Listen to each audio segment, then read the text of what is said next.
Hey, it's another video from Friends of the Trees Botanicals. Michael Pilarski here. July 2nd, year of the COVID. Here we are at my home garden, and this is year number 3. So in the first year, there was space between plants. In the second year, there was much less.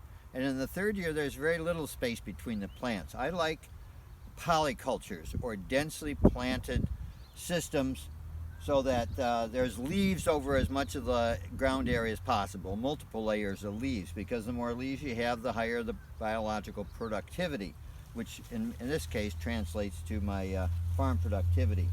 So look at how dense this is here. From here over to the elderberries, it's hard to set foot in there. You have to be careful how you get around. But what we have here is, this is a row of currants. And you can really get an idea of the set on that one from that one there. But some are just starting to turn red. This is red currants here. We also have white currants, and currants are heavy this year. Then in between the currants, we actually have some, here's lemon balm. So we have a lemon balm in here. And there's a series of them. They were planted in between the currants. This year there's not as much lemon balm, but we're still going to get some. And then coming into the area is peppermint. See, there was a bit of peppermint in here.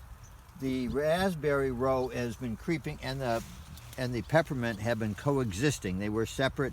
Now they're together. And here's also some wild lettuce and some more wild lettuce. So the wild lettuce is a quick catch crop. I'll be harvesting this next week. That'll go into the dryer, and then I'll pull it. So it's a weed.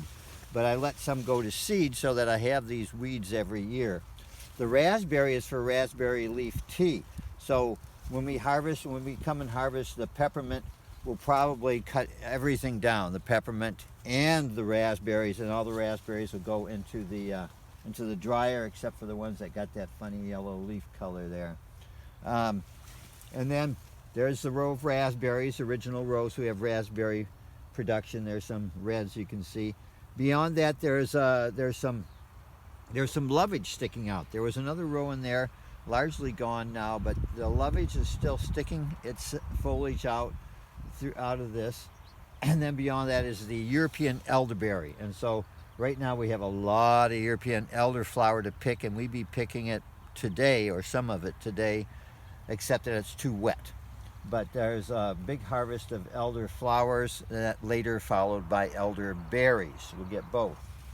So this is a dense system. It's packed, fully packed, and you can't see the ground in there nowhere. So it's down in there, and it's mulched too. So anyway, that's just to give you an idea of how densely stacked some of my areas are. You can see up here. There's also self-heal Prunella vulgaris as a ground cover next to a bed of Arnica chamasonis, which has already been harvested except for this little outlier. So that's a big bed of Arnica chamasonis here. And beyond that is celandine that's already been cut. And there's gooseberries. And at any rate, it goes, we just have a lot of diversity in here. And except for this area here, this was tilled up this spring, or the roots were dug up, deep digging roots, and then we replanted with this Galliga officinalis here. So and in between, because we still had a little bit of space in between things here, see, I got some beans in here too.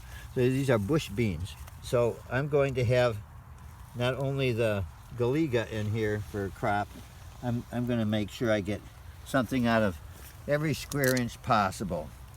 And you may wonder what this bright red Avens flower is. I put one in here just for ornament and just for a little color splash in the garden.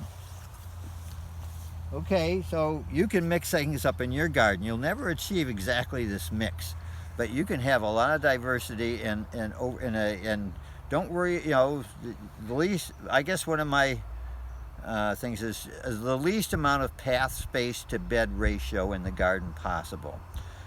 So I do have some pathways, but not very many. Mostly mostly this is just mostly solid harvest.